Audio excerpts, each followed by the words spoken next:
Hello good morning. അപ്പോൾ ഇന്ന് രാവിലെ കുളി കുറി ജപാദികളൊക്കെ കഴിഞ്ഞിട്ട് അടുക്കളയിലേക്ക് വന്നിരിക്കുകയാണ്. ചായ കുടിയൊക്കെ കഴിഞ്ഞു കേട്ടോ. അപ്പോൾ ഇന്നൊരു വെറൈറ്റി മസാല ദോശ ഉണ്ടാക്കാമെന്ന് വിചാരിച്ചിട്ടാണ് കേട്ടോ. സാധാരണ നമ്മൾ പച്ചമുളകൊക്കെ ചേർത്തിട്ട് ആ ഒരു യെല്ലോ കളറിലല്ലേ ഉണ്ടാക്കുക.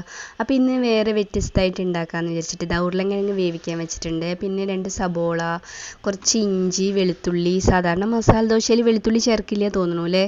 അപ്പോൾ ഞാനും ചേർക്കാറില്ല. അപ്പോൾ ഇന്ന് പക്ഷേ ഞാൻ ചേർക്കാമെന്ന് വെച്ചിട്ട് അതൊക്കെ എടുത്തിട്ടുണ്ട് കേട്ടോ. അപ്പോൾ ഇതാ മാവുണ്ട്. ഇത് ഇന്നലെ ദോശ ഉണ്ടാക്കിയതിൻ്റെ ബാക്കി മാവാണ് കേട്ടോ. അപ്പോൾ ഇന്ന് മസാല ദോശ ഉണ്ടാക്കാമെന്ന് വിചാരിച്ചിട്ട് ഞാൻ തോന അരച്ച് വെച്ചിട്ടുണ്ടായിരുന്നു.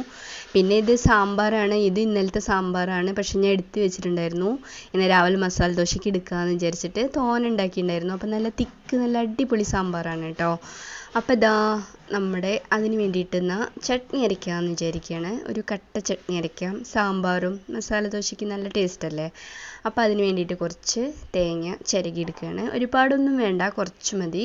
അപ്പോൾ അതിന് വേണ്ടിയിട്ട് ഇതാ തേങ്ങ ചിരകി എടുത്തിട്ടുണ്ട്. അപ്പോൾ ഞാനിന്നാ പച്ചമുളകൊക്കെ കൂട്ടിയിട്ട് നല്ല വൈറ്റ് കളറിലുള്ള ചട്നി അരയ്ക്കാമെന്ന് വിചാരിച്ചിട്ട് നോക്കുമ്പോൾ പച്ചമുളക് ഇല്ല എന്ന് വെച്ച് കഴിഞ്ഞാൽ പച്ചമുളകൊക്കെ എടുത്തിട്ട് ഞാൻ തൈരിലിട്ടു. അതാണ് ഉണ്ടായത്. കൊണ്ടാട്ടം ഉണ്ടാക്കാൻ വേണ്ടിയിട്ട്. ഇപ്പം നല്ല വെയിലല്ലേ. അപ്പോൾ കുറച്ച് കൊണ്ടാട്ടമൊക്കെ ഉണ്ടാക്കാമെന്ന് പറഞ്ഞിട്ടൊക്കെ തൈരിലിട്ടിട്ട് വെച്ചിരിക്കുകയാണ് കേട്ടോ. അപ്പോൾ ഞാനിതാ ഉണക്കമുളക് തന്നെ എടുത്തു. ഉണക്കമുളക് കൂട്ടിയിട്ട് ചട്നി അരയ്ക്കാമെന്ന്. അപ്പോൾ എൻ്റെ ഫ്രിഡ്ജ് കണ്ടിട്ട് അയ്യേ ഇതെന്താ ഇങ്ങനെയെന്നൊന്നും വിചാരിക്കണ്ട കേട്ടോ. അതൊക്കെ 10-18 വർഷം പഴക്കമുള്ള ഫ്രിഡ്ജാണ് കേട്ടോ. ഈ വീട്ടിൽ താമസമായപ്പോൾ വാങ്ങിയ ഫ്രിഡ്ജാണ്. പക്ഷേ അതിന് കുഴപ്പമൊന്നുമില്ല. ഇതുവരെ സർവീസൊന്നും ചെയ്തിട്ടൊന്നുമില്ല. അപ്പോൾ അതുകൊണ്ടാണ് കേട്ടോ അതിൻ്റെ പെയിൻ്റൊക്കെ അങ്ങനെ ഇരിക്കണത്. അപ്പോൾ ഇതാ തേങ്ങ എടുത്തു. അതിലേക്ക് കുറച്ച് ഉണക്കമുളകും പിന്നെ കുറച്ച് കല്ലുപ്പും കുറച്ച് വെള്ളം കൂടി അങ്ങോട്ട് ചേർത്തിട്ട് അരച്ചെടുക്കാമെന്ന് വിചാരിച്ചു. സാധാരണ 2 ചെറിയുള്ളി, ഒരു കഷ്ണം ഇഞ്ചിയൊക്കെ ചേർക്കാറുണ്ട്. അപ്പം ഞാനത് വേണ്ട, കാരണം മസാലയിലൊക്കെ ഇഞ്ചിയുടെ ഫ്ലേവർ ഉള്ള കാരണം കൊണ്ട്. അപ്പം എന്നാൽ ചട്നിയിൽ അത് വേണ്ടാന്ന് വിചാരിച്ചിട്ട് അപ്പോൾ ഇതാ ചട്നി അരച്ചെടുക്കുകയാണ് കേട്ടോ. അപ്പോൾ ഇത് അരച്ചതിന് ശേഷം മസാല ഉണ്ടാക്കി വെച്ചിട്ട് പിന്നെ ദോശ അങ്ങനെ ചുടാലോ എന്ന് വിചാരിച്ചു. അപ്പം ഞാൻ ഇതിൻ്റെ ഇടയിൽ പൂച്ചക്കുട്ടികൾക്ക് കാറ്റ് ഫുഡും പാലൊക്കെ കൊടുത്തു കേട്ടോ. അപ്പോൾ അവരവിടെ ഇങ്ങനെ കളിക്കുന്നുണ്ട്. മുകളിലുള്ള പൂച്ചക്കുട്ടികളെയൊക്കെ തുറന്നു വിട്ടിട്ടുണ്ട്. രാവിലെ നേരത്ത് ആ ഒരു ചെറിയ വെളിച്ചം വെയിലത്ത് കളിക്കാനൊക്കെ അവർക്ക് ഭയങ്കര ഇഷ്ടമാണ് കേട്ടോ. അപ്പോൾ അവരവിടെയൊക്കെ ഇങ്ങനെ കളിക്കുന്നുണ്ട്. ഇടയ്ക്ക് ചിലവരൊക്കെ അടുക്കളയിൽ വന്നിട്ട് ഞാൻ എന്താ ചെയ്യണമെന്നൊക്കെ നോക്കിയിട്ട് പോകുന്നുണ്ട് കേട്ടോ. അപ്പോൾ ഇതാ ചട്നി കരച്ചു. അതിലേക്ക് കടുകും കറിവേപ്പിലയും വറുത്തിട്ടു. നല്ല അടിപൊളി ടേസ്റ്റി കട്ട ചട്നി തയ്യാറായിട്ടുണ്ട്. അപ്പോൾ ഇനി നമ്മുടെ വെറൈറ്റി മസാല തയ്യാറാക്കാം. അപ്പോൾ അതിന് വേണ്ടിയിട്ട് ചീഞ്ചട്ടി വെക്കുകയാണ്. ചീഞ്ചട്ടി വെച്ചിട്ട് അതിലേക്ക് വെളിച്ചെണ്ണ ഒഴിച്ചു. കുറച്ച് മതി. പിന്നെ അതിലേക്ക് കടുക് ഇടുകയാണ്. കടുക് പൊട്ടി വരുന്ന സമയത്ത് സബോളയും ഇഞ്ചിയും വെളുത്തുള്ളിയൊക്കെ അരിഞ്ഞ് വെച്ചിട്ടുണ്ടല്ലോ, അതൊക്കെ ഇട്ട് കൊടുത്തിട്ട് നന്നായിട്ടൊന്ന് വഴറ്റിയെടുക്കാം. അപ്പോൾ ഇതാ സബോളയും ഇഞ്ചിയും വെളുത്തുള്ളിയും കൂടി അങ്ങനെ ഇട്ട് കൊടുത്തു. എന്നിട്ട് കറിവേപ്പിലയൊക്കെ ഇടാം. അപ്പം എന്നിട്ട് നന്നായിട്ട് വഴറ്റി കൊടുക്കാം. സാധാരണ പച്ചമുളകൊക്കെ ചേർക്കും. അപ്പോൾ ഞാനിന്ന് പച്ചമുളകൊന്നും ചേർക്കണില്ല. ആ യെല്ലോ കളറിലുള്ള മസാലയല്ല കേട്ടോ. ഇത് വേറൊരു രീതിയിൽ ഉണ്ടാക്കുകയാണ്. അപ്പോൾ ഇങ്ങനെ ഉണ്ടാക്കിയാലും നല്ല സ്വാദാണ് കേട്ടോ. അപ്പോൾ പച്ചമുളക് ഇല്ലാത്ത കാരണം കൊണ്ട് മസാല ദോശ ഉണ്ടാക്കണം എന്നുള്ള ഒരു രീതിയിൽ ഞാനിങ്ങനെ ആക്കിയതാണ് കേട്ടോ. അപ്പോൾ ഇടയ്ക്ക് ഇങ്ങനെ ഉണ്ടാക്കാറുണ്ട്. അപ്പോൾ അതിലേക്ക് കുറച്ച് മഞ്ഞൾപ്പൊടി, കുറച്ച് മുളക് പൊടി, കുറച്ച് മല്ലിപ്പൊടി, പിന്നെ ആവശ്യത്തിന് ഉപ്പൊക്കെ ചേർത്തിട്ട് നന്നായിട്ട് ഇളക്കിയെടുക്കുകയാണ്. എന്നിട്ട് നമ്മൾ അവിടെ ഉരുളക്കിഴങ്ങ് തോലൊക്കെ കളഞ്ഞിട്ട് ഉടച്ച് വെച്ചിട്ടുണ്ട്. അപ്പോൾ അതും കൂടി അങ്ങോട്ട് ചേർത്ത് കൊടുക്കുകയാണ്. എന്നിട്ട് നന്നായിട്ട് മിക്സ് ചെയ്യുക.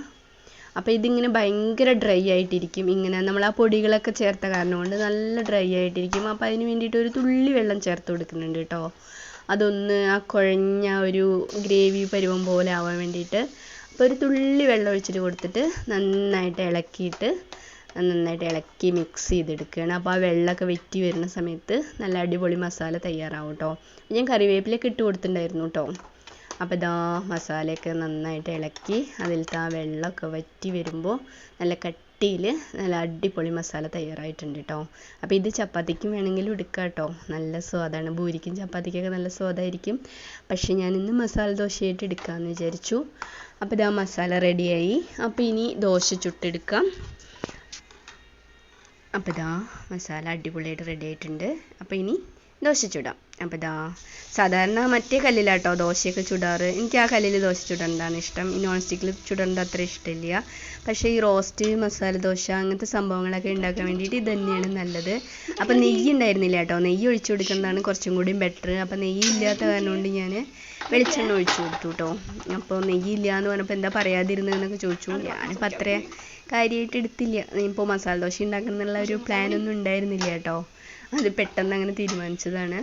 അപ്പോൾ ഇതാ മസാലയൊക്കെ കുറച്ചേ തേച്ച് കൊടുത്തിട്ടുള്ളൂ കേട്ടോ. അവിടെ അധികം ഒരുപാട് മസാല കഴിഞ്ഞാൽ മസാല അവിടെ ബാക്കി വെച്ചിട്ട് ദോശ മാത്രം കഴിച്ചിട്ട് ഒരു മസാല ദോശയുടെ മസാലയും കൊണ്ട് 2 ദോശയൊക്കെ കഴിക്കുന്ന ആൾക്കാരാണ്. അപ്പോൾ ഞാൻ തോനെ മസാല ഇടുകയാണെന്നുള്ള പരാതിയാണ് കേട്ടോ. അത് കാരണം കൊണ്ട് ഞാൻ കുറച്ചേ ഇട്ടുള്ളൂ. അപ്പോൾ ഇതാ സാമ്പാറും ചട്നിയൊക്കെ എടുത്ത് വെച്ചിട്ടുണ്ട്. 2 മസാല ദോശയും പ്ലേറ്റിൽ വെച്ചിട്ടുണ്ട്. അപ്പോൾ അതങ്ങനെ ചിരിച്ച് കളിച്ചിട്ടൊക്കെ ഇരുന്ന് ഇരിക്കുകയാണ് കേട്ടോ. അപ്പോൾ ഞാൻ തന്നെയാണ് കേട്ടോ ഒന്ന് ആദ്യം കഴിക്കണത്. അപ്പോൾ കുട്ടികൾക്കൊന്നും ആയിട്ടില്ല. അപ്പോൾ ഞാനിന്ന് ഈ വീഡിയോയിൽ കാണിക്കും കൂടി ചെയ്യാലോ എന്ന് പറഞ്ഞിട്ട് ഞാൻ അങ്ങനെ ചൂടോടെ ഇരിക്കുകയാണ് കേട്ടോ. അപ്പോൾ ചിരിയും കളിയൊക്കെ പെട്ടെന്ന് നിൽക്കും ചെയ്തു. കാരണം അവിടെ പൂച്ചക്കുട്ടി പോയിട്ട് വെള്ളത്തിൽ വീണു. ഒരു വലിയ ടാങ്ക് വെള്ളം ഉണ്ടായിരുന്നു. അതിൽ പോയിട്ട് എങ്ങനെയോ അതിൻ്റെ അടപ്പാരോ അടച്ചു വെച്ചില്ല തോന്നുന്നു. അതിൽ പോയിട്ട് വീണു. അപ്പോൾ ഞാൻ ആ ഫുഡ് അവിടെ വെച്ചിട്ട് അങ്ങോട്ട് ഓടിപ്പോയി. പിന്നെ അതിനെ വെള്ളത്തിൽ നിന്നൊക്കെ എടുത്ത് രക്ഷപ്പെടുത്തി. അവൾ ഓടിച്ചാടി കുടഞ്ഞു പോയി. പക്ഷേ പിന്നീട് എനിക്കത് കഴിക്കാനൊരു താല്പര്യം തോന്നിയില്ല. അതുകൊണ്ട് ഞാനത് അവിടെ അടച്ചു വെക്കുകയും ചെയ്തു കേട്ടോ. അപ്പോൾ ഇന്നത്തെ വീഡിയോ ഇത്രയേ ഉള്ളൂ. അടുത്ത വീഡിയോ ആയിട്ട് കാണാം. Okay, by.